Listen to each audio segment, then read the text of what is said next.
जब रिज़ल्ट आया तो रिज़ल्ट में मैंने पाया कि मेरे रैंक 184 आई है, तो मैं बड़ी खुश हो गई। लेकिन मेरी जर्नी सिर्फ और सिर्फ यहाँ पे ख़त्म नहीं हुई। जैसा आप सबने देखा ही होगा कि 184 रैंक के पीछे बहुत सारी कंट्रोवर्सी हुई थी। इस रैंक को मुझे प्रूव करने के लिए भी काफ़ी टाइम लगा कि ये मेरी ही रैंक है, ये मेरी ही मेहनत है जो मुझे यहाँ तक लेकर आई है। Hello everyone, myself Aisha Fatima. I have secured AIR 184 from CSE 2022. I myself consider कि मैं एक छोटे से शहर से आई हुई, देवास शहर से आई हुई एक लड़की थी जिसने एक ड्रीम यूपीएससी सीएसई का देखा कि उसको एक ऐसे पद पे जाना है जहां वो ना ही सिर्फ ऐसा कर पाए कि खुद की मदद कर पाए बल्कि दूसरे लोगों की भी मदद कर सके। प्लेटफॉर्म ये चूज़ किया कि यूपीएससी सीएसई देना है और उसमें एक ऐसी रैंक लानी है जहां से मैं लोगों से कनेक्ट कर पाऊँ और उनके लिए काम कर पाऊँ। तो जर्नी शुरू होती है देवास शहर से, जहाँ पे मेरे माता पिता, मेरी माता जो हैं वो एक स्कूल चलाती हैं एक रूरल एरिया में, और मेरे फादर जो हैं वो एक गवर्नमेंट हेड मास्टर हैं।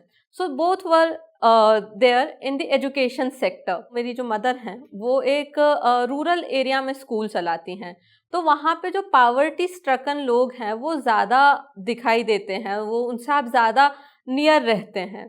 तो जब वो ऐसा हुआ कि जब मैं मेरी मम्मी के साथ स्कूल गई और वहाँ पे जब मैं बैठी तो वहाँ जो बेचारे जो गरीब लोग थे उन्हें फीस उन्हें नहीं भर पा रहे थे।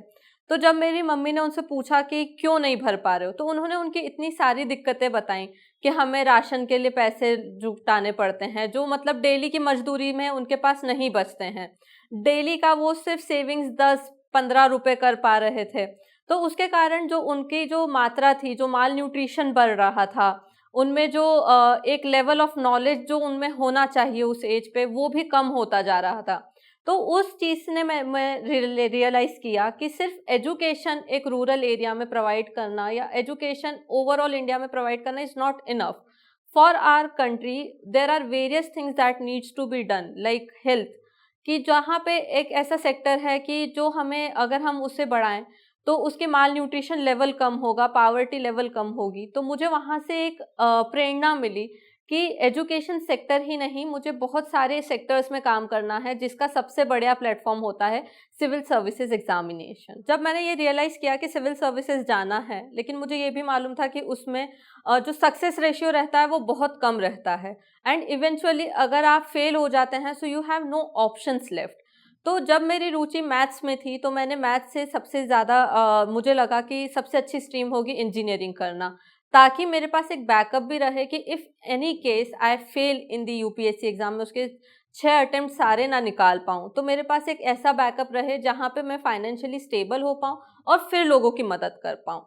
तो मैंने फिर ठाना कि मैं इंजीनियरिंग करूँगी, और फिर मैंने एसजीएस आईटीएस इंदौर से इंजीनियरिंग कंप्लीट की 2019 में। और उसी दौरान मुझे पता लगा कि केएसजी ने अपनी ब्रांच इंदौर में खोली है, तो मैंने वहाँ से फाउंडेशन कोर्स लिया। तो मैंने ये जर्नी जब शुरू करी और मेरे जब सफलता आने तक मुझे 4 अटेम्प्ट लगे। 2019 में मैंने बिल्कुल बिना पढ़े वो प्रीलिम्स दिया, उससे मुझे असफलता मिली ही सही, लेकिन इतना ज़्यादा उस टाइम पे बुरा नहीं लगा था, क्योंकि कुछ भी पढ़ के आप नहीं जाते हो, तो असफलता का उस वक्त पर इतना अंदाज़ा नहीं हुआ था। फिर 2020 का अटेम्प्ट और 2021 का अटेम्प्ट जब मैंने मेंस दिया, तो मेरे प्रीलिम्स जो थे वो बस 1 मार्क से दोनों ही अटेम्प्ट मैं क्लियर नहीं कर पाई थी, कट ऑफ उसका।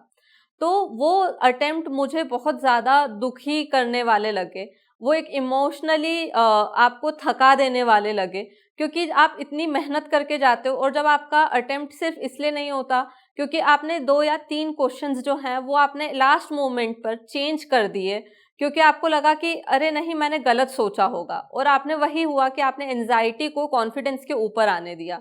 तो जब वो हुआ तो 2020 और 21 के अटेम्प्ट मेरे इस वजह से नहीं हुए क्योंकि मैंने घबराहट में आकर आंसर्स मेरे लास्ट मोमेंट पे चेंज कर दिए, और वो चीज़ें जो थी वो वहाँ पर अंततः गलत ही निकली। तो वो उस कारण पे मेरा जो कॉन्फिडेंस लेवल जो था वो बहुत डगमगाया, तो उसके कारण मेरा 2 अटेम्प्ट्स नहीं निकले। फिर 2022 में मेरी मदर और मेरी सिस्टर ने मुझे समझाया कि आपके पास इनफ नॉलेज है, आपके पास इनफ चीज़ें हैं जो आप उस एग्ज़ाम हॉल में ले जाती हो, जो आपको क्वेश्चन सॉल्व करने में हेल्प करेंगे। जो आप लैक कर रही हो वो है कि आप वहाँ पर बहुत ज़्यादा घबरा जाते हो। तो असफलता अगर आपको कभी झेलनी भी पड़ी है, कभी आपकी जर्नी में आई भी है, तो उससे घबराइए मत, उससे आप सीखिए कि क्या हमें वो सीख देती है। जैसे मैंने 2020 के अटेम्प्ट से ये बिल्कुल नहीं सीखा कि अगर मुझे आंसर चेंज नहीं करने हैं, जो मैंने सोचा है वो सही है और आंसर चेंज करने से मेरे अटेम्प्ट्स ज़ाया हो रहे हैं, तो वो 2020 वाला अटेम्प्ट से कुछ नहीं सीखा, 21 में फिर फेल हुए। लेकिन अब इन दोनों अटेम्प्ट से सीखा कि नहीं, आपको आपके आंसर्स वही रखने हैं, आपको कॉन्फिडेंस लेके जाना है एग्जामिनेशन हॉल में। और उसके कारण 2022 में मेरे अच्छे मार्क्स से मैंने प्रीलिम्स पास कर लिया था। फाइनली जब मेरा 2022 में पहली बार प्रीलिम्स क्लियर हुआ और इसके पहले मेरे 3 असफल प्रयास रहे थे, तो मुझे ये था कि मुझे ये जो मेंस का चांस मुझे मिला है, ये मुझे बेकार नहीं जाने देना है। इसमें जो मुझे मेहनत करनी है, जितनी मेहनत करनी है मैं उतनी करूँगी, लेकिन इसमें मुझे सबसे अच्छे मार्क्स लेकर आने हैं। तो जब मैंने ये ठाना तो चीज़ें फिर मैंने प्लान बनाया उसका कि मेंस के पहले मुझे 3 रिवीजन करने हैं, मेंस के पहले मुझे ये चीज़ें पढ़ के जानी है, इस पेपर के लिए मुझे ये रिपोर्ट्स, ये बुक्स और ये सब पूरा प्रॉपर प्लानिंग से मैंने बनाया। और उससे वो फिर मेंस जो है वो इतना बड़ा हर्डल नहीं लगा जितना मुझे प्रीलिम्स लगा था, क्योंकि मेंस एक बहुत ही प्लानिंग से मैंने उसे क्रैक करने की कोशिश की थी।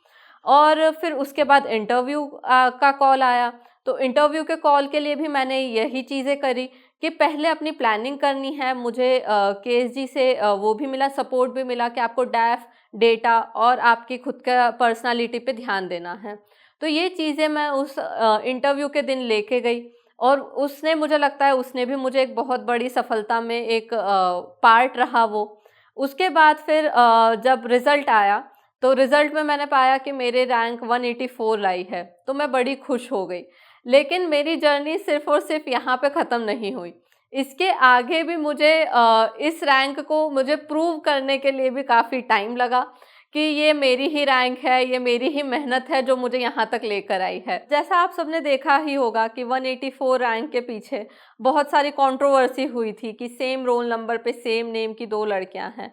सो वो एक तरीके से एक टेंशन बिल्डअप करने वाला था कि आप इतनी मेहनत करके वहाँ पे पहुँचे हैं, आपने इतना ज़्यादा आप ना ही खुद आप लोग, बल्कि आपके पीछे जो आपके पेरेंट्स खड़े हैं, जो आपका सपोर्ट सिस्टम खड़ा है, आपकी फैमिली खड़ी है, उन्होंने पूरे टाइम आपको हेल्प किया, फाइनेंशियली आप हेल्प किया, उन्होंने इमोशनली हेल्प किया। एंड उनको भी उसी टेंशन के थ्रू जाना पड़े कि उनको भी एक तरीके की एंजाइटी हो कि ये क्या कंट्रोवर्सी हो रही है।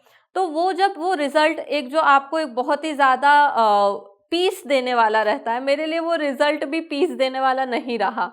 तो वो काफ़ी एक टाइप का बहुत टेंशन बिल्डअप रहा उस वक्त पर। तो लेकिन फिर अंततः जब बोलते हैं कि अंत भला तो सब भला, और जब वो फाइनली क्लियर हो गई कंट्रोवर्सी, तो मैं बड़ी ही खुश हुई कि फाइनली ये ही नहीं कि मैंने वो रैंक ली है, बल्कि मैंने प्रूव भी किया है कि वो मैं ही हूँ। तो इससे मेरी जर्नी यहाँ पर अभी समाप्त हुई। मेरा चौथा अटेम्प्ट था जिसमें मुझे सक्सेस प्राप्त हुई। पिछले 3 अटेम्प्ट में मैं जो सबसे प्रीलिम्स एग्ज़ाम है वो भी कवर नहीं कर पाई थी और वो उसमें मुझे असफलता हुई। तो जब मैंने ये असफलता जो थी, इससे मैंने प्रेरणा लेते हुए, इससे सीख लेते हुए कि क्या वो चीज़ है, एक चीज़ है जो मैं भूल जाती हूँ एग्ज़ाम हॉल्स में, जो मुझे ये असफलता जिससे मिल रही है। तो वो एक चीज़ थी कि कॉन्फिडेंस जो है वो एंजाइटी जो मेरी एग्ज़ाम के टाइम पे थी वो ज़्यादा थी रैदर देन कॉन्फिडेंस। आपको अगर यूपीएससी क्रैक करना है, सो नॉलेज के साथ आपको कॉन्फिडेंस भी लेना ही पड़ेगा। वो कॉन्फिडेंस ही है जो आपको तीनों फेज़ में लेकर जाएगा कि मेरे पास इनफ नॉलेज है और कॉन्फिडेंटली मैं इस क्वेश्चंस को सॉल्व कर सकती हूँ या कर सकता हूँ। सो दिस इज़ माई की टू सक्सेस कि confidence is the way that you can crack UPSC. Before ending, there is a message from Josh Talks team which will help you in your preparation. हाय, मैं हूं doctor Khan, founder and director of KSG. मेरे बारे में जानने के बाद और मेरी कहानी सुनने के बाद जोश टॉक ने मुझे अप्रोच किया और उसके बैकड्रॉप में आज एक मैं बहुत बड़ा अनाउंसमेंट करने वाला हूं आपके लिए। जोश टॉक ये मानते हैं कि उनके परिवार में बहुत सारे प्रतिभावान व्यक्ति हैं, बहुत सारे टैलेंटेड लोग हैं और उनके पास देश में कुछ करने की बहुत बड़ी इच्छा शक्ति है, बट किसी वजह से, फाइनेंशियल कारणों से या कोई और ऐसी दिक्कत की वजह से, जिसकी वजह से वो उस गुणवत्ता के ट्रेनिंग और सपोर्ट को प्राप्त नहीं कर पाते हैं जो कि उन्हें उन सफलता के मुकाम तक ले जाएगी जहां पर वो देश की सेवा कर सकें। मैं मानता हूं कि देश के हर युवा में एक प्रतिभा है। जोश के माध्यम से आज मैं ये एक बड़ी अनाउंसमेंट करना चाहता हूँ कि फाइनेंशियल इशू की वजह से अगर कोई स्टूडेंट अपनी प्रतिभा का प्रयोग नहीं कर पा रहा है तो वो दिक्कत आज के बाद नहीं रहेगी। आज आपको मैं जोश के माध्यम से ये बताना चाहता हूँ कि मैं बहुत बड़ी स्कॉलरशिप देना चाहता हूँ और ये इंश्योर करूँगा कि अगर देश में कोई टैलेंटेड व्यक्ति है जो कि पढ़ना चाहता है, कोर्स करना चाहता है और सिविल सेवा में जाना चाहता है, उसको फाइनेंशियल इशू की वजह से रुकना नहीं पड़ेगा। और ये एक ऐसा मुकाम है, एक ऐसा अवसर है देश का, जब हम देश में गुजर रहे हैं अमृत काल से, we can always contribute to this beautiful India through this services. इसके बारे में, जो स्कॉलरशिप के बारे में डिटेल्स चाहिए, वो नीचे दिए गए लिंक में अवेलेबल हैं एंड हम साथ मिलकर आगे बढ़ते हैं।